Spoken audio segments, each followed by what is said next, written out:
Good morning. బాగున్నారు అందరూ? మాట్లాడతారా? అంటే గవర్నమెంట్ జాబ్ కాబట్టి నేను బంద్ చేసి వచ్చినాను గట్టి చెప్పిండు, మీరు విన్నారు. అవునా కాదా? మళ్ళీ ఇస్తాను నలుగురు. నన్ను ప్రజెంట్ ఫస్ట్ టైం చూసే వాళ్ళు ఒక్కసారి హ్యాండిల్ చేయండి. First time. Okay, thank you. So ఆయన గవర్నమెంట్ జాబు నలుగురితోటి మాట్లాడిండు, నలుగురిని బెదిరించి కరెంట్ కూడా గుంజుకొచ్చినాడు ఆయన. అందులోకి వెళ్ళి వెస్టేజ్ గుంజుకొచ్చింది మాత్రం నేను. అవునా? గవర్నమెంట్ జాబ్ ఇందాక అన్నాడు కదా, అలా పొరకబట్టి మళ్ళీ కొడితే ఆయన కాదు ఫస్ట్ కొట్టింది మమ్మల్ని. నిజమా కాదా? నేను కవిత, నా కొలీగ్ కవిత మేడం వాళ్ళ క్లాస్మేట్స్ వెళ్ళినప్పుడు ఏమంటది, మేము ఎందుకు వచ్చినామో తెలుసా, వాళ్ళ ఇంటికి ఎందుకు పోయినామో తెలుసా, అలా ఆయన గవర్నమెంట్ జాబు తీసేయడానికి పోయినాం. ముందు పోయింది ఎవరు? పోయినాం. మీరు వచ్చిర్రు, తిన్నారు, చేసిర్రు, అంతా పోయింది, కానీ మా ఆయన గవర్నమెంట్ జాబ్ తీసేయడానికి మీరు వచ్చిరని స్వాగతం పలుకుతుందా? నిజంగా కొడుతుందా? నిజంగా కొడుతుంది కదా. నేనైతే ఖచ్చితంగా గన్మ కూడా దాటనీయ, సైదుల్ సార్లే దాటనీయాలి. ఇక రమేష్ రెడ్డి సార్ లాంటి గవర్నమెంట్ జాబ్ మా ఆయనకు ఉంటే, అదే సైదుల్ సార్ ప్లేస్ వస్తే మాత్రం బయటకు వెళ్ళలో కొట్టేదాన్ని. నిజంగా ఆ పొజిషన్ ఎవరికైనా అంటే గవర్నమెంట్ జాబు చిన్నది కాదు. అది రాకుండా ఏడ్చేటోళ్ళు మస్తు మందు. అవునా కాదా? గాలని చూస్తే ఏమొస్తుంది చెప్పు, ఏమన్నా వస్తా చెప్పు, నేను కూడా అలానే చూస్తాను. జర్ర మాట్లాడు. ఆయన పెద్ద అయినా మొగ అయినా మీతోటి మాట్లాడవచ్చు, ఏదైనా ఉంటే గట్టిగా బెదిరేచ్చు. నేనే గవర్నమెంట్ జాబ్ పనిచేసి వచ్చినాను. అవునా కాదా? నేను అసలు అవును కాదు. పుట్టినింట్లో చిన్నగా మిడిల్ క్లాస్లో పుట్టి మిడిల్ క్లాస్లో పెరిగి ఒక ఆపర్చునిటీ నాకు ఇస్తే నేను ఇక్కడ వరకు పట్టుకొచ్చిన. నేను చేతులు అయితే దండం పెడుతున్నాను. నాకన్నా పెద్దోళ్ళు ఉన్నారు, చిన్నోళ్ళు ఉన్నారు, నా ఏజ్ వాళ్ళు ఉన్నారు. ఈ బిజినెస్కి మీకంటే ఒక 2 రోజుల ముందు నేను వచ్చిన. నాకు తెలిసిన 1% బిజినెస్ని నేను మీకు చెప్తాను. నచ్చితే చెయ్యండి, నచ్చకపోతే మీ ఇష్టం, వదిలేయండి అని నేను చెప్పా. మీ ఇష్టం. నేను ఆ పొజిషన్లోకి వెళ్ళి వచ్చిన కాబట్టి కొంచెం హౌస్ వైఫ్ ఇంతమంది ముందర నిలబడి మాట్లాడాలంటే ధైర్యం ఉండాలా ఉండద్దా? ఉండాలి. ఆ ధైర్యం ఉండాలంటే మీరేం చేయాలి? క్లాప్స్ కొట్టాలి. నాకు క్లాప్స్ అవుతుంది. నిజంగా చెప్తున్నా, మనస్ఫూర్తి చెప్తున్నా, నాకు క్లాప్స్ అవుతుంది. జస్ట్ సపోర్ట్ గా మాట్లాడండి. ఏం చేయాలి? మాట్లాడండి. టైం ఎంత అవుతుంది? 1 దాటింది. ఎన్ని గంటలకు మీటింగ్ అని చెప్పిండు? 10:30. మా అంటే 11కి స్టార్ట్ కావాలి. 12 1 ఇంకా ½ అవర్ ఎక్కువ అయ్యింది. కడుపులో ఎలుకలు పోతుంది. అయితే మేలే ఇంత రిటర్న్ పోతుంది. నేను అదే చెప్తున్నా, నాకు ఒక 20 minutes టైం ఇవ్వండి. ఆల్మోస్ట్ అంతా క్లియర్ చేసిండు కాబట్టి జస్ట్ నేను ఈ బిజినెస్కి ఎట్లా వచ్చినా, పైసలు ఎట్లా వచ్చినాయి నేను చెప్తా. ఓకేనా? ఆ మధ్యలో మీరేం చేయాలి? మాట్లాడండి. వినక మీరు మాట్లాడుతారంటే ఇన్నట్టు లెక్కనే. అవునా కాదా? నేను అడుగుతా, వెస్టేజ్ ఎప్పుడు వచ్చిందంటే మా ఇంటికాడ డజన్ అట్టి పనులు తెమ్మన్నదంటే ఏమన్నట్టు ఎప్పుడు అంటే మీరు ఇక్కడ లేరు అని అర్థం. ఒకవేళ నేను ఏమంటారు ఈ టాపిక్ మాట్లాడుకుంటే ఇంట్లోనే మీరు ఇన్వాల్వ్ అయ్యారు అనుకో, మీరు ఇంటున్నారా లేదా తెలుస్తా తెలియదా? ఇవాళనే ఫస్ట్ టైం వెస్టేజ్ మీటింగ్ కి అటెండ్ అయిన ప్రతి ఒక్కరికి, మా వెస్టేజ్ ఫ్యామిలీకి వచ్చిన ప్రతి ఒక్కరికి my heartly welcome our Vestige family. So short sweet and షార్ట్లోనే చెప్తే ఎవరిని ఇబ్బంది పెట్టాను. నా పేరు వచ్చేసి సర్వశ్రీ మల్లికార్జున్. నేను పుట్టి పెరిగింది పల్లెటూరులో. మా డాడీకి 6 4 ఆడపిల్లలు, 2 అన్నయ్యలు, చిన్నదాన్ని నేను. కొంచెం టైం ఉంది కాబట్టి నా ఎడ్యుకేషన్ మళ్ళీ చెప్తున్నా, శ్రద్ధగా వినండి. MA B.Ed MBA 25 సంవత్సరాలు నేను కంప్లీట్ చేసిన. ఒక గవర్నమెంట్ జాబ్ కోసం 10 సంవత్సరాలు ప్రిపేర్ అవుతూ ప్రైవేట్ సెక్టార్లో, కాలేజీలో, స్కూల్లో టీచర్గా వర్క్ చేసిన. ఎన్ని సంవత్సరాలు చేసిన? 10 సంవత్సరాలు చేసిన. నా ఫస్ట్ జీతం మీకు ఇంకా అర్థమైండొచ్చు. నేను నాన్న గురించి మా ఫ్యామిలీ గురించి ఎందుకు చెప్పినాం. 6 ఉన్న ఫ్యామిలీలో తిండి, బుక్స్, చదువు, పెళ్ళిళ్ళు, శ్రీమంతాలు అవి ఎట్లా చదివితే మీ అందరికీ తెలుసా బాధ్యత.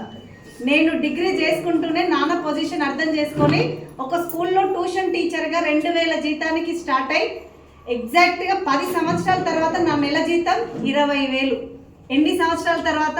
10 సంవత్సరాల తర్వాత 20,000 శాలరీ తీసుకుంటూ MBA కంప్లీట్ చేసిన. నెక్స్ట్ ఒక కాలేజీలో ఉన్న జీతం సరిపోతలేదని చెప్పి వేరే కాలేజీలో నేను ఏమంటారు పార్ట్ టైంగా జాబ్ చేద్దామని చెప్పి రెజ్యూమ్ ఇచ్చేసి వచ్చిన. కానీ అక్కడ నచ్చిన నా లెక్చరర్ ఏంటంటే, ఒక ప్రిన్సిపల్ సజెషన్ ఏంటంటే నాకు MCOM సర్టిఫికేట్ కావాలి అని అన్నాడు. చదివే కదా ఓ 2 ఏళ్ళు డిస్టెన్స్ అయిపోతుంది అని చెప్పేసి నేను రెగ్యులర్గా రాసిన. ఉస్మానియా యూనివర్సిటీలో సీట్ వచ్చింది. వెళ్ళి నెక్స్ట్ ఎంకామ్లో జాయిన్ అవ్వాలి, డిస్టెన్స్లో ఎగ్జామ్స్ రాసుకుంటూ ఇది కంటిన్యూ చేద్దాము అన్న మైండ్ సెట్లో 30,000 జీతం మాట్లాడుకున్నా. కానీ సైదుల్ సార్ చెప్తారు చూడు, గడ్డ వేసుకొని ఒక తెల్లాయన వచ్చిండు అని. నాకు కూడా వచ్చిండు టీవీలో, మా ఇంట్లో టీవీలో కూడా వచ్చిండు. మీ ఇంట్లో టీవీలో వచ్చిండా రాలేదా? వచ్చిండా రాలేదా? అందరికి వచ్చిండు కాబట్టి చెప్పిండు. ఏమని చెప్పిండు? పొద్దున్న రేపటి నుంచి లాక్డౌన్ అన్నాక నెక్స్ట్ సెకండ్ అందరికి ఏమంటారు కదా, హౌస్ వైఫ్లే కూడా జాబులు బంద్ కాలే కానీ టీచర్ అమ్మలే బంద్ అని. నెక్స్ట్ సెకండ్ పిల్లల్ని పంపించలే, టీచర్లు క్లోజ్, నా ఎడ్యుకేషన్ కూడా 0. నేను అప్పటి వరకు నాకు అప్ అంటే ఏందో తెలియదు. వచ్చిన శాలరీలోనే అడ్జస్ట్మెంట్ ఫ్యామిలీ అంటారు కదా, అక్కడి నుంచి వచ్చిన. అక్కడి నుంచి ఎగ్జాక్ట్ లాక్డౌన్ పడ్డది. నేనేమనుకున్నా అంటే హాస్పిటల్లు బ్యాంకులు మాత్రం తీసే ఉన్నాయి. అవునా కాదు? మా ఆయన బ్యాంకులో చేస్తాడు. మన డబ్బులన్నీ ఏడున్నాయి బ్యాంకులో. నిజం చెప్పురి. అవునా? బ్యాంకుల్లో ఉన్నాయి. భార్య పైసలు అడిగినా కూడా జోబులు చూస్తాం, ఫోన్ పే కొడతాం. ఇప్పుడు అంతా ఫోన్ పేనే కాబట్టి బ్యాంక్ ఓపెనే ఉంటుంది, హాస్పిటల్ కూడా ఓపెనే ఉంటుంది. మా ఆయన బ్యాంక్లో వేస్తాడు కదా, బ్యాంక్ ఓపెన్ అనుకున్నా. నేను చల్లగా మా ఆయన పొద్దున్న నుంచి ఫోన్ చేస్తున్నా, తిన్నావా, చాయ్ తాగినావా, అన్నం తిన్నావా, టిఫిన్ చేసినావా, ఎప్పుడు అడగండి. రోజుకు ఒక 5 సార్లు అడుగుతారంటే డౌట్ వస్తా కదా? వస్తుంది. నేను కూడా అనుకున్నా డ్యూటీ కూడా చిన్నగా చెప్తుండు పొద్దుముఖంగా వచ్చి, నా జీతము 5,000 ఇస్తారంట, చేయమంటున్నారు, లేకపోతే లేదు అని చెప్పేసి అంటున్నారు. నేను అప్పుడు ఏమన్నా అంటే, నీ 5,000తోటే మనం తినే బతికి ఉండేది, వెళ్ళు అని చెప్తే ఆ 2 hours వెళ్ళడం వల్ల 5,000 శాలరీ తోటి సెకండ్ లాక్డౌన్ వరకు 2 లక్షలు అప్పు చేసి. ఇందాక ఒక ఆమె అన్నది పైసలు ఏడుంటాయంటే, ఏడుంటాయి అన్నది ఇంట్లో. అందరి బ్యాంకులు ఉంటాయి కదా, ఆమె ఇంట్లో ఉంటాయి. సాకి వెళ్ళకుండా దాచిపెట్టుకున్న పైసలు ఉంటాయి కదా, అవి నాకు 2 లక్షలు ఇచ్చింది. ఎంతకి ఇస్తారు చెప్పండి? లాక్డౌన్ లో వడ్డీకి ఇస్తారు. వడ్డీ 3 నుంచి 5 రూపాయలు చెప్పింది, ఎందుకంటే అలా ఆయన తెలియకుండా ఇచ్చింది కదా. అట్లా అనమాట. సీక్రెట్ మెయింటెనెన్స్ చేసి 3 రూపాయలు లెక్క వడ్డీ ఇస్తే సెకండ్ లాక్డౌన్ వరకు అది 3 లక్షలు అయింది. నాకు అప్పు అంటే తెలియదు, కానీ అప్పు చేసిన. అందరం తిని కూర్చుంటున్నాం. భయం అవుతుందా కాదా? చాలా భయం అవుతుంది. నేను ఒకవేళ జీతానికి వెళ్ళినా కూడా నాకు వచ్చే జీతంతో ఇది నేను కట్టుకోలేదు. ఏదన్నా చేయాలి, ఏం చేసినా కూడా పెద్ద పెద్ద కాలేజీలు పెట్టిన వాళ్ళు హోటళ్ళల్లో పూరీలు తెగుతున్నారు. అట్లాంటి పొజిషన్లో నేను ఏదన్నా చెయ్యాలి. ఎవరు దిక్కు అప్పుడు మనకు? భగవంతుడే దిక్కు. నేను మళ్ళీ చెప్తున్నా, మనకు అల్లానే దిక్కు. నేను చెప్తున్నా జీససే దిక్కు. అట్లా దండం పెట్టుకునే టైంకి ఈ గొప్ప ప్లాట్ఫామ్ నా ఇంటికి వచ్చింది. ఏ దేవుడి రూపంలో, ఏ దేవుడిని అయితే అడిగినా అదే దేవుడి రూపంలో వచ్చిన my great leader DUCD mister Saidul sir. ఎక్కడ ఉన్నా కూడా నాకు నన్ను లైఫ్లో నిలబెట్టించింది మాత్రం సైదుల్ సార్. సో 15 years తర్వాత మేమిద్దరం స్కూల్లో చదువుకొని 15 ఏళ్ళ తర్వాత ఈ బిజినెస్ని పట్టుకొని నా ఇంటికి వచ్చింది. సార్ నిజంగా చెప్పండి, నేను చదువుకుంది 25 సంవత్సరాలు, సైదుల్ సార్ చదువుకుంది 15 సంవత్సరాలు. ఎవరి మాట ఓరినాలి? మీ మాట సార్. ఎవరింటికి వచ్చింది? మీ ఇంటికి. ఎట్లుంటది? మనదే ఉంటుంది జరను పాపం. అవునా కాదా? నిజంగా చెప్తున్నా, అబద్ధం కాదు. వస్తా అంటే కూడా వద్దన్నా, అయినా కూడా మా సార్ని ఫ్రెండ్షిప్ చేసుకొని వచ్చిండు. ఆయన ఏమనుకున్నా అంటే, నా డ్రీమ్ ఏం తెలుసా సార్? అందరు ఏమనుకుంటారు, నేను మంచి ఇల్లు కట్టాలి, మంచి కారు కొనాలి, నా పిల్లల్ని, నా భార్యను, లేదంటే నా భర్తను, నేను హ్యాపీ ఫ్యామిలీ ఉండాలి. అది మీ అందరి డ్రీమ్. నా డ్రీమ్, మా నాన్న నేను భూమి మీద పడ్డప్పటి నుంచి, నాకు ఊహ తెలిసినప్పటి నుంచి కష్టపడుతూనే ఉన్నాడు. స్టిల్ నౌ కష్టపడుతున్నాడు. 60 సంవత్సరాలలో అందరు రిటైర్డ్ అయితే మా నాయన 60 సంవత్సరాలకు కూడా పనిచేస్తూనే ఉన్నాడు. ఆయన కడుపులో కొడుకులు ఉడితేంది, బిడ్డలు ఉడితేంది. ఆయనను రిటైర్ చేయాలంటే నేను సంపాదించాలి. ఎట్లా సంపాదించాలి? నా కుటుంబానికి సరిపడ్డాక మా నాన్న చేతికి డబ్బులు ఇవ్వాలంటే నేను కొట్టాల్సింది గవర్నమెంట్ జాబ్. ఏ బిజినెస్ చేయాలన్నా నాన్న దగ్గర డబ్బులు లేవు. అంత కసితోటి చదువుకున్నా. ఏ రోజు నేను హౌస్ వైఫ్ ఉన్నా కూడా చదువును మాత్రం ఎక్కడ ఆపలేదు. నా డ్రీమే అది, గవర్నమెంట్ జాబు కొట్టాలి. 18 గంటలు 4 రూమ్ల గడియల్లో కూర్చొని కూడా చదువుకున్నాను. కుక్కకు అన్నం వేస్తారు తెలుసా? గిన్నెలు కలిపేస్తారు చూడు. మా అమ్మ అన్నం తిను తిను తిను తిను అని బతిమిలాడి పిచ్చి లేచి గిన్నెలు కలిపి కిందికి వెళ్ళి వేస్తుండే. అవును, డిస్టర్బ్ చేయకు, నేను గవర్నమెంట్ జాబ్ కొట్టాలి. గురుకులాలో 96 మార్క్స్ సార్. నాకు జాబ్ నాకే ఇవ్వాలి, కానీ గవర్నమెంట్ 68 మార్కులు వచ్చిన ఆమెకి ఇచ్చింది. అన్ని బాధలు వెనకంగా నేను వచ్చిన. అంత కష్టతోటి నాకు ఆ జాబ్ రాకుంటే ఇంకోటి ఉంది ఇంకోటి ఉంది ఇంకోటి ఉందని గ్రామ పంచాయతీ నుంచి జిహెచ్ఎంసీ వరకు ఎన్ని జాబులు ఉన్నాయో అన్ని ప్రిపేర్ అవుతూ ఉన్న టైం నాది. మా నాన్నను రిటైర్ చేయాలి నేను. ఎవరైతే కొడుకే చేయాలా కన్నందుకు నేను కూడా చేయొచ్చా లేదా? ఆ డ్రీమ్ నాకుండే. కానీ సైదుల్ సార్ వచ్చి సబ్బులు పేస్ట్లు ఉంటాయి ఈ బిజినెస్ అంతా ఏమనిపిస్తుంది చెప్పండి. పోనీ ఓ బిజినెస్ కి రానని సర్టిఫికెట్లు తీసుకొని ఒక ఇంటర్వ్యూ ఉంటుంది రానన్నా ఆ లొల్లే పోతుండే. టేబుల్ మీద పెట్టిండు నూనె డబ్బా సబ్బు షాపత్త. నిజంగా చెప్పండి సార్, ఇలా కొత్తగా వచ్చిన అడుగుతున్నా, మీ తాత సబ్బు వాడకుండా లేదా? పైసలు ఇచ్చిరా? మీ నాయన వాడకుండా లేడా?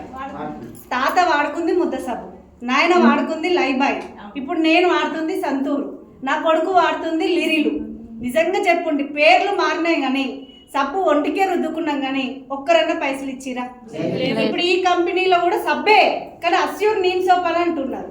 పేరు ఒకటి చేంజ్ అయింది, అది కూడా ఒంటికే రుద్దుకోమని చెప్తున్నా లేదా? మరి ఇంట్లో ఎట్లా వస్తాయి పైసలు? మీరెందుకు వచ్చిర్రు? ఆయన ఏపీడుగా పైసలు వస్తాయి మేడం చెప్తుందని మీకు డౌట్ రాలేదా?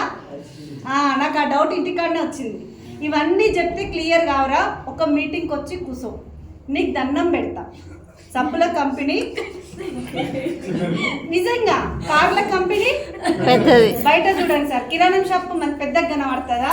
కార్ల షోరూమ్ పెద్దగా కనబడుతుంది. కార్ల షోరూమే పెద్దగా. చెప్పండి ఏ కంపెనీ పెద్దది? ఏ కంపెనీ? కార్ల కంపెనీ పెద్దది.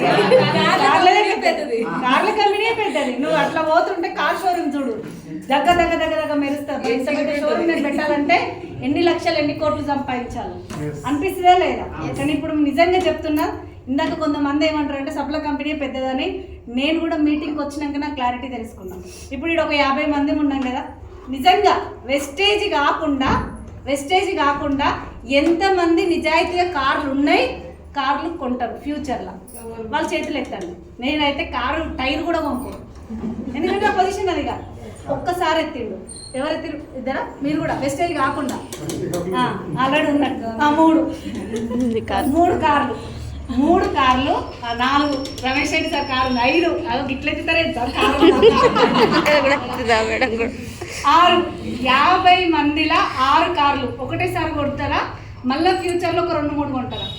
ఒకటేసారి కొంటాం. ఒకటేసారి ఎవరో ఒక్కరు ఇంకో 2 కొంటారు, మా అంటే 3 కొంటారు. ఇప్పుడు చెప్పండి, చిక్ షాంపూలు ఎంతగానో కొంటారు అందరూ, సబ్బులు ఎంతమంది కొంటారు అందరూ? మీరు ఒక్కరే కొనుక్కుంటారా? ఒక్కరోజు స్నానం చేస్తారా? ఎప్పటి వరకు అవి వాడతారు? చనిపోయేంత వరకు వాడాల్సింది. మన కడుపులో పుట్టిన వాళ్ళే అందరూ. ఇంట్లో ఎంతమంది కదా. ఇప్పుడు చెప్పండి, కార్లు కొనేటోళ్ళు ఎక్కువ, సబ్బులు కొనేటోళ్ళు ఎక్కువ? సబ్బులు కొనేటోళ్ళే. ఏ కంపెనీ పెద్దది? సబ్బుల కంపెనీ. నాకు అది మీటింగ్కి వచ్చినాక అర్థమైంది. టర్న్ ఓవర్ అనేది చూడనీక షాపు చిన్న ఉన్నా ఎక్కువ టర్న్ ఓవర్ అయ్యేది మాత్రము కిరాణం షాప్, సబ్బుల షాపులలోనే అవుతుంది. నాకు అప్పుడు అర్థమైంది, ఇంత డబ్బులు బాగున్నాయి, చాలా ఉన్నాయి. ఇదేంటో తెలుసుకోవాలా లేదా? తెలుసుకోవాలి. One doubt clear. కానీ సైదుల్ సార్ ఇంటికి వచ్చినప్పుడు మాత్రం చాలా డౌట్స్ ఉన్నాయి. ఎందుకంటే తొందరగా ఎలగొట్టాలి. నేను పోవాల్సింది విజయవాడ, నన్ను పట్టుకొచ్చి ఎత్తేసింది చందానగర్లో. రాబుది అవుతుందా? రాదు. తాళ్ళు పట్టుకొని గుంజుకొచ్చి ఇంట్లో ఎత్తేసారు. ఇంట్లోకి వెళ్ళి బయట పడాలంటే ఏదో ఒకటి చెప్పాలని సార్కి చాయ్ ఇచ్చిన, బిస్కెట్ ఇచ్చిన, పకోడీ పెట్టిన, అన్నం పెట్టిన, రొట్టి ఇచ్చిన, తిని పోతాడే. ఆయన ఎందుకు? నిజంగా చెప్తున్నా, నీ ఇంటికి ఎవరన్నా వెస్టేజ్ గురించి వస్తే నీ దమాకులను నింపి మీటింగ్కి తీసుకొచ్చిన దాకా నిన్ను వదలరు. నా పాలోళ్ళు కూడా ఇండ్లు అన్ని పెట్టిస్తే నేనేం చేసిన, ఇక పోతాడేమో అంటే తూడ్చుకుంటుండు. అట్లా సార్ని ఆ రోడ్డు మొత్తం సతాయించిన ఈయన పోయేటట్టు లేడు, మొండిగా వచ్చి కూర్చున్నాడు. కాబట్టి నిజంగా చెప్తున్నా సార్, నేను కంపెనీని చూడలే, డైరెక్ట్ సెల్లింగ్ అంటే ఏందో చూడలే, నెట్వర్క్ మార్కెటింగ్ చూడలే. సైదుల్ సార్ ఒక్కడే వచ్చి నా ప్రాణం తిన్నాడని చెప్పి నేను చేసిన మంచి పని ఏంటంటే ఆధార్ కార్డు ఇవ్వడం, ఆ రోజే జాయిన్ అవ్వడం, వెంటనే ప్రోడక్ట్ పర్చేజ్ చేయడం. ఒకటే మాట అన్నాడు, 7 సంవత్సరాల నుంచి ఉన్న గ్యాస్ట్రిక్ ప్రాబ్లం తగ్గింది రాని. సేమ్ చదువు అనుకొని టైంకి ఫుడ్ తీసుకోక ఓవర్ వెయిట్ తోటి 4 ఏళ్ల నుంచి నేను అదే ప్రాబ్లం నేను ఎదుర్కొంటున్నా. నాకు కూడా తగ్గుతుంది అంటే వాడొచ్చా లేదా? ఫ్రెండ్ చెప్పిండు, లేమన్నా అయింది అనుకో, సొంత మిల్లు ఉంది, పోయి ఇంటికాడ కూర్చోవచ్చు. మా నాయన నుండి పంపించినా కూడా కూర్చుంటాడు. దాంతో ఆయిల్ తీసుకొని వాడడం జరిగింది. నాకు కూడా 4 ఇయర్స్ నుంచి ఉన్న గ్యాస్ట్రిక్ పెయిన్ నా 15 డేస్లో తగ్గింది. నేను ఎవ్వరికీ చెప్పలే. మా అత్తయ్య చూసి నీ పెయిన్స్ కొడితే తనకు తగ్గింది. మా ఇంట్లో మేజర్ రిజల్ట్ ఏంటంటే మా మామయ్య ఎస్ఐ రిటైర్డ్ అన్నప్పుడు మీరు ఏదో బంగ్లా ఊహించుకోకండి. 80 గజాల ఇల్లు తప్ప మాకు పెద్ద ఇల్లు లేదు. చాలా నిజాయితీ పరుడు. మీరు వచ్చి చూస్తారా మా మామయ్యని చూస్తే ఎస్ఐ అని అంటారు. అట్లనే ఉంటాడు. సో దొంగలకే డబ్బులు ఇచ్చి ఆదుకున్న వ్యక్తి మా మామయ్య. ఎందుకంటే వాళ్ళు ఏదన్నా తినాలి చెయ్యాలి అని అనుకుంటారు కదా, వాళ్ళకే డబ్బులు ఇచ్చారంట జీతంకి వెళ్ళి. ఇప్పుడు చెప్తుంటాడు. చాలా నిజాయితీ పరుడు కాబట్టి ఎక్కువ ఏం సంపాదించలేదు. వచ్చిన జీతంతో ఆయన కూడా ఫ్యామిలీ గడిపిండు. అట్లాంటి సిచ్యువేషన్లో మా మామయ్య స్కూటీ స్కిడ్ అయి కింద పడితే 80% కళ్ళు ఇన్ఫెక్షన్కి వచ్చినాయి. ఎన్ని హాస్పిటల్స్ ఎల్వి ప్రసాద్ చూసినా కూడా డాక్టర్లు లాస్ట్కి చేతులు ఎత్తేసారు. కళ్ళు పోతాయమ్మా, 2 కళ్ళు ఆపరేషన్ అయినా మేమేం చేయలేమని. I support, spirulina, krill oil ఈ 4 మంత్స్ వాడినా 80% ఉన్న ఇన్ఫెక్షన్ 0. ఇప్పుడు చెప్పండి, ప్రోడక్ట్ ఎవరి కోసం వాడాలి? మన కోసం, మీకోసం, మన కోసం కాదు, నా కోసం. 500 కట్టలు ఉన్నాయి. ఎవరికా? మనకు కావాలన్నారు. అవేమో మనకు కావాలన్నారు. నాకే అంట పైసల కట్టలేవో నాకే కావాలని, ప్రోడక్ట్ ఏమో మనం వాడాలంట. మనం నేనే వాడాలి. ఎవరు వాడాలి? నేనే వాడాలి. నేను మెంటల్గా ఏమని ఫిక్స్ అయినా అంటే ఈ సబ్బుల కంపెనీకి నేను రాను. కాకపోతే ఈ ప్రోడక్ట్స్ వాడడం వల్ల నాకు హెల్త్ వచ్చింది, నేను వాడుకుంటా అని సార్ సిఎన్సి చెప్పిండా. 8 నుంచి 10,000 సమాన్ ఎవ్రీ మంత్ మా ఇంట్లో వాడేటి. సార్ ఒక నూనె డబ్బా పరిచయం చేసిపోతే మిగతా ప్రోడక్ట్స్ నేను వాడుకోవడం వల్ల నాకు వచ్చిన రిజల్ట్ వచ్చినాక మీ అప్లైనర్ జాయిన్ చేసిన ఆయన ఫోన్లు వస్తూనే ఉంటాయి. మనం ఏడికి రమ్మంటాడు? మీటింగ్కి రా, చందనగర్లో మీటింగ్ ఉంది రా, ఎంజాల్లో మీటింగ్ ఉంది రా. ఇట్లా చెప్తే నాకు వినబుద్ధి కాక మా హస్బెండ్ కి పరిచయం చేసుకొని భర్త చెప్పినప్పుడు వినాలి. పుట్టినింటికి కట్ చెప్తే విన్నావానే అంటాడు. స్టార్ట్ అయితే పట్టు చీర నచ్చింది అనుకో, కొనిపోయి బావా అంటే ఏమంటాడు? ప్రతిదానికి గొడవనే. నేను అనుకున్నా సైదుల్ సార్ ఏదో సప్ల కంపెనీకి పట్టుకొచ్చి బాగానే ఉంది. ఈ పెళ్ళ మూడు మధ్యలో ఏం లొల్లి పెట్టి రియల్ ఇది నేను నవ్వుకుంటే చెప్తున్నా కానీ జరిగిన విషయం. ఇక ఇప్పుడు మా ఇద్దరి మధ్యలో లొల్లి కావద్దంటే ఒక్కసారైనా చెప్తే వినాలి. నీ మళ్ళీ ఇంట్లో ప్రామిస్ ఏమని లోపల రూమ్లో పిలిచి చెప్పిన, నేను వెనక కూసుట్ట, అది సప్ల కంపెనీ. వచ్చిన వాళ్ళందరూ ఏదో ఒకటి ఆకలి ఉందని వాళ్ళు రావచ్చు. నాకు నచ్చకుంటే నేను లేచి నిలబడి డోర్ తీసుకోగానే నువ్వు మెల్లగా వచ్చి బండి స్టార్ట్ చేయాలి. అట్లయితే వస్తా. కండిషన్స్ అంతే. ఏంది నేను వచ్చేది సైదుల్ సార్ కోసం కాదు, కంపెనీ కోసం కాదు, సప్ల కంపెనీ కోసం కాదు, నీ కోసం వస్తున్నా. కాబట్టి నేను చెప్పే కండిషన్స్ ఓకే అంటేనే వస్తా. సరే వచ్చినా సార్ లాగా కూర్చున్నట్టే లాస్ట్ కూర్చున్నా. ఇక్కడికి వచ్చిన ఇందాక లీడర్స్ ఎంతమంది వచ్చిరో నాకు తెలియదు, కానీ నేను వెళ్ళిన మీటింగ్కి 4 వచ్చిరు. ఆ 4 లీడర్లో first one Bibi madam, school ఆయా. నేను ఆయమ్మగా 15 ఏళ్ళు చేస్తే 8,000, ఇప్పుడు ఈ బిజినెస్ చేసుకుంటా 30,000 నేను నెలకు సంపాదిస్తున్నాను అన్నది. 30,000 ఒక ఆయమ్మకు వస్తున్నాయా అన్నప్పుడే నాకు ఒక దెబ్బ పడ్డట్టు అయింది. ఇంకో మేడం వచ్చింది, విజయ మేడం. నేను హౌస్ వైఫ్ని, బట్టల లిక్విడీ అన్నది. ప్రొనౌన్సియేషన్ కూడా కరెక్ట్ రానామే. బట్టల లిక్విడీ వాడి నేను నెలకి 1,30,000 అని చెప్పింది. ఏం టాలెంట్ లేనామే, ఒక ప్రోడక్ట్ యొక్క పేరు కూడా పలకనామే 1,00,000 రూపాయలు సంపాదిస్తుందంటే ఏదో ఉంది. అవునా కాదా? మీరు అట్లా అనుకురా? నాకు అందరికి ఎన్ని కొమ్ములు ఉంటాయి అంటారు? 2 కొమ్ములు. 4 ఉంటాయి. నాకేమనిపిస్తుంది అంటే నాలాంటి వాళ్ళని మోసం చేయనిక సైదుల్ సార్ ఎన్ని పైసలు ఇచ్చి చెప్పిస్తుంటాను. అవును, డౌట్లతోటే వచ్చిన, నేను డౌట్సే వస్తాయి. అట్లా వచ్చిన నా సిచ్యువేషన్కి మళ్ళీ ఇంకో 2 లీడర్స్ వచ్చిర్రు. పాండు సార్, నేను గవర్నమెంట్ జాబ్ బంద్ చేసిన వెంటనే నా భార్య నన్ను వదిలిపెట్టి అమ్మగారి ఇంటికి పోయిందిరా. ఆ మంట మీదనే కేవలం 6 నెలల్లో 1,00,000 కొట్టిన బయట రెడ్ కలర్ షిఫ్ట్ కారు నాదే అని అన్నాడు. మీరు ఎవరు చూస్తారే కానీ షిఫ్ట్ కారు ఉందా లేదా? షిఫ్ట్ కారు ఉంది. నాకు 1,00,000 అని అన్నాడు. ఎప్పుడైతే 1,00,000 కారు తీసుకున్నో నేను నా భార్య దగ్గరికి రా అని విలువలే. ఆమెనే మళ్ళీ మూట చదువుకుని నా ఇంటికి వచ్చింది అని అన్నాడు. అంత కసితోటి పనిచేస్తే డబ్బు వచ్చిందా రాలేదా? వచ్చింది. నెక్స్ట్ బాలం శ్రీనివాస్ వచ్చింది. నేను పంచాయతీ సెక్రటరీ జాబు 7.5 సంవత్సరాలు చేస్తే 42,000 జీతం. ఇగో నా resign letter, long leave letter government జాబ్కి. ఇంట్లో కరెక్ట్ నాకు ఇన్కమ్ సెట్ అయితే నేను జాబ్నే పూర్తిగా బంద్ చేస్తాను. Long leave letter, government letter నాకు తెచ్చి ఇచ్చింది. అప్పుడు కూడా నమ్మాలా నమ్మొద్దా? నమ్మాలి. అప్పుడు కూడా నమ్మకపోతే నేను పిచ్చిదాన్ని అంటారు. అంటారా అనరా? ఇక అట్లా నేను ఆ లెటర్ చూడడం, చెయ్యి ఎత్తి నాకు స్టేట్మెంట్ కావాలని అడిగిన సార్. ఆయమ్మ స్టేట్మెంట్ చూసిన, హౌస్ వైఫ్ స్టేట్మెంట్ చూసిన, అందరు స్టేట్మెంట్లు చూసిన. 9వ తారీఖు బోనస్ రావడం, 10వ తారీఖు మధ్యాహ్నం అకౌంట్లో క్రెడిట్ అవ్వడం. నాకు ఇంట్లో సైదులు సార్ చెప్పిండు, నువ్వు వస్తే 1,00,000 ఇట్లా చూసుకున్నా. 10 ఏళ్ళు 25 ఏళ్ళు చదివి 10 ఏళ్ళు కష్టపడితే జీతం కూడా నాకు 1,00,000 సరిగ్గా రాకపోయేది. అసొంటిది బిజినెస్లో 1,00,000 వస్తుందంటే నాకు నెలక.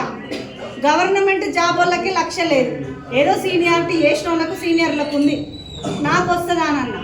కారు కొంటావురా, కారు పక్కకు మీ నాన్నని కూర్చోబెట్టుకొని డ్రైవింగ్ చేసుకొని పోయే రోజు వస్తుందా? కార్ టైర్ తోటి కూడా ఆడుకోలేదు, సైకిల్ టైర్ తోటి ఆడుకున్నా.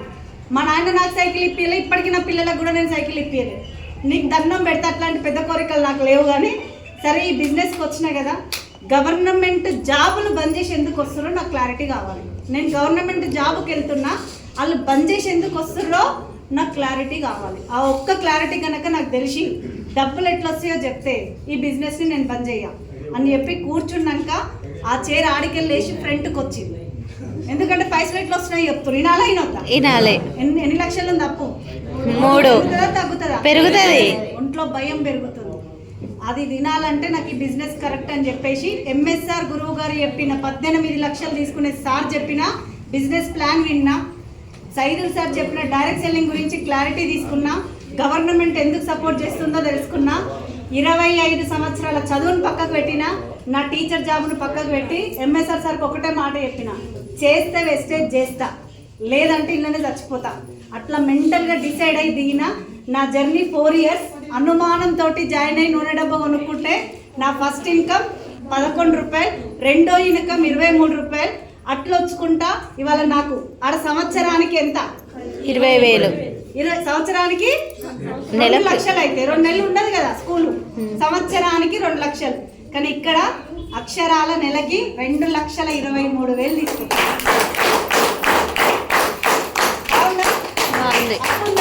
లేదు, పోయింది. మిత్తితో సహా కట్టేసిన. ఫస్ట్ అప్పు క్లియర్ చేసుకున్నా. తర్వాత నేను మళ్ళీ చెప్తున్నా, ఈ బిజినెస్ అంత ఈజీగా రాలేదు సార్. 6 నెలలు ఎఫర్ట్ పెట్టిన బిజినెస్ నేర్చుకోవడానికి. నాకు ఇన్కమ్ కోసం రాలేదు, జస్ట్ నేర్చుకోవడానికి. ఈ బిజినెస్ తీసుకుపోయి నేను కూడా అందరికి చెప్పిన, మా చుట్టాలకు చెప్పిన, నా ఫ్రెండ్స్కి చెప్పిన, అందరికి చెప్పిన. వచ్చిర్రు అందరూ? రారు. వస్తారా? రారు. ఎవరు రారు.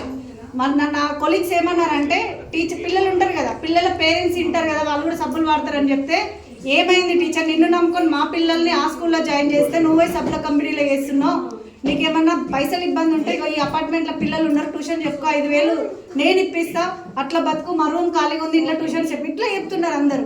సైదుల్ సార్ దగ్గరకు వచ్చిన, సార్ నాకు ఎవ్వరు ఇంటలేదు, మళ్ళీ చెప్పరాని అన్నాడు. ఎవరు ఇంటలేదు, మళ్ళీ చెప్పరాని అన్నాడు. ఎవరు ఇంటలేరని అన్నా. నా ముఖం చూసి నేను విన్ననా? ఈ బిజినెస్ కి రావడానికి అక్షరాలు 8 నెలలు టైం తీసుకున్నా. ఎన్ని నెలలు? మరి నేను చెప్పిన వాళ్ళు పుట్టుకున్న ఎట్లా వస్తారు? పాపం తలిగిందా? తలిగింది. తాత పాపం చేస్తే మన్మరాలు తగ్గుతాంట. ఇప్పుడు లేదు అట్లా. ఇప్పుడు ఎవరు చేస్తే పొద్దుముఖంగా తగ్గుతా, అదే కర్మ ఫలితం. తగిలిందా లేదా? కానీ ఒక మాట అన్నాడు సార్ సైదుల్ సార్ ఆ రోజు నాకు, ఎవరెస్ట్ శిఖరం ఎక్కినోని అడుగురా ఎట్లా ఎక్కాలో చెప్తాడు. దిగి జారిపడ్డోని అడిగినావు అనుకో, ముళ్ళు ఉన్నాయి, రాళ్ళు ఉన్నాయి, కింద పడతావు, దీనితోటి కాదు, ఈ బిజినెస్ నీ వల్ల కాదు, ముందు జాయిన్ కావాలి, ముందర పోయిన వాళ్ళకి పైసలు వస్తాయి, ఇవన్నీ మాట్లాడతారు. నీకు 4 లీడర్లను చూసినావా, వాళ్ళ మీటింగ్లో అటెండ్గా, వాళ్ళకి సక్సెస్ ఎట్లా వచ్చిందో వాళ్ళ మీటింగ్స్ అటెండ్గా, వాళ్ళతో హోమ్ మీటింగ్స్కి వెళ్ళి ఒక పర్సన్కి ఎట్లా చెప్తారో ఈయన. అట్లా నేను 6 మంత్స్ ఎఫర్ట్ పెట్టిన. ఒక బ్లౌజ్ కుట్టడానికి ఒక ఆడబిడ్డకి కనీసం 3 నెలలు కుట్టడానికి నేర్చుకోవడానికి వెళ్తారు. 3 నెలలు ఆమె బ్లౌజ్ కుడుతుంది. తర్వాత 7వ నెల నుంచి బయట వాళ్ళే కుట్టడం స్టార్ట్ చేస్తుంది. ఏదైనా నువ్వు కంప్యూటర్ నేర్చుకోవాలని ఇప్పుడు ఓమన్ వస్తుందా? రాదు. 6 నెలలు ఎఫర్ట్ పెట్టాలి, ఏదైనా 6 నెలలు ఎఫర్ట్ పెట్టాలి. నేను మీ అందరికి కూడా చెప్తున్నా, ఈ బిజినెస్ అంత ఈజీ కాదు. అర్థం చేసుకుంటే చాలా ఈజీ, చేయడం ఈజీ, ఎక్కడ మనకు అర్థం అవడమే టఫ్. 6 మంత్స్ నేను ఎఫర్ట్ పెట్టి నాకు తర్వాత నాకు ఇన్కమ్ స్టార్ట్ అయింది. ఏ నెల ఇన్కమ్ లేకుండా లేను. అప్ అండ్ డౌన్ బిజినెస్ వస్తుంది, అగ్రికల్చర్ టైంలో హైలో ఉంటుంది కాబట్టి నెలకి 2.5 లక్షలు తీసుకున్నా. కానీ నా లైఫ్ టోటల్గా చేంజ్ అయింది మాత్రం బూట్ క్యాంప్కి. మా పాప 2.5 సంవత్సరాలు కూడా లేదు. నేను పాలిచ్చే తల్లిని, ఏడిస్తే అది కూడా ఏడుస్తుంది అమ్మ అమ్మ అని. కానీ గుంటూరుకి వెళ్ళిన సార్, కోటప్పకొండకి 4 days వెళ్ళిన. 3,000 నేను ఖర్చు పెట్టుకొని ఆ ట్రైనింగ్కి వెళ్ళిన, ఇంకా ఏముందో తెలుసుకోవడానికి. నిజంగా నా బిడ్డ ఏడుస్తుంటే ఒకటే మాట అనుకున్నా, మా నాయన నాకు సైకిల్ ఇప్పిలే కదా, నా పిల్లకన్నా సైకిల్ ఇప్పిద్దామని పోయినా. కానీ రిటర్న్ బ్యాక్ ఒక ఫోన్ కాల్ కూడా చేయలేము మా పిల్లలకి, ఎందుకంటే వాళ్ళు ఏడ్చిరు అనుకో మనసు అంతా ఇటు ఉంటుంది. కానీ నేను నేర్చుకోవడానికి వచ్చినా కాబట్టి నా ఫోకస్ అంతా వెస్టేజ్లో ఉండాలి. అట్లా నేర్చుకొని రిటర్న్ బ్యాక్ వస్తే దాని 5వ బర్త్డేకి 14 లక్షల కియా సోనెట్ కారు కొనుక్కున్నాను. కారు వచ్చిందా లేదా? వచ్చింది. 1 లక్ష వచ్చిందా 2 లక్షలు వచ్చినాయా? 2 లక్షలు. సైదులు సార్ చెప్పింది కరెక్ట్ అయిందా కాలేదా? అయింది. నా పేరు మీద ఆవగింజంత జాగలేదు సార్. యాదగిరి గుట్ట దగ్గర భువనగిరి దగ్గర 4 ఫ్లాట్స్ తీసుకున్నాం. దెన్ నెక్స్ట్ ఇదంతా అయిపోయినాక 10 నుంచి 12 తులాలు, నాకు అంత లెక్క అంత లేదు. ఏది కంటికి నచ్చితే అది కొనడం నా ఇష్టం. గోల్డ్ ఇది వెస్టేజ్ తరపునే, వెస్టేజ్ లేకుంటే చూసి మురవాలబ్బా ఇది బాగుంది అంతే. ఆడబిడ్డకి ఇష్టమైనది బంగారమే కదా. 10 నుంచి 12 తులాల వరకు గోల్డ్ తీసుకున్నా. ఇవన్నీ పక్కకు పెడితే రీసెంట్గా లాస్ట్ మంత్ 16వ తారీఖు రిజిస్ట్రేషన్ అయింది. మొన్న నవంబర్ 16వ తారీఖు గృహప్రవేశం చేసిన. కింద గ్రౌండ్ ఫ్లోర్ అంటే G+1, కింద సింగిల్ బెడ్రూమ్, పైన డబుల్ బెడ్రూమ్, తుర్కెంజాల్లో సొంత ఇల్లు కొనుక్కున్నాం.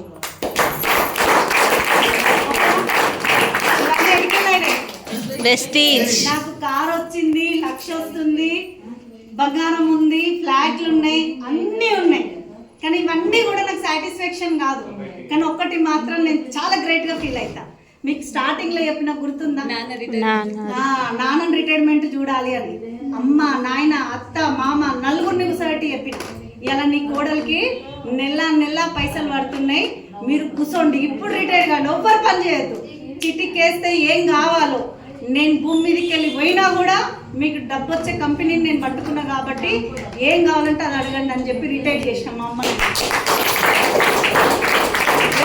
చాలా హ్యాపీగా నిన్న నేను ఆడికెళ్ళి వస్తున్నా, పొద్దుగా లేచి 6 వెళ్ళి అమ్మోళ్ళ ఇంటికి నిన్న నా బర్త్డే నైట్ అమ్మోళ్ళ ఇంటికి అక్కడ సెలబ్రేషన్ చేసుకొని, అత్త మామ అమ్మ నాయన తీసుకొని పోయి సెలబ్రేషన్ చేసుకొని మళ్ళీ మార్నింగ్ వస్తున్నా రమేష్ రెడ్డి సార్ని.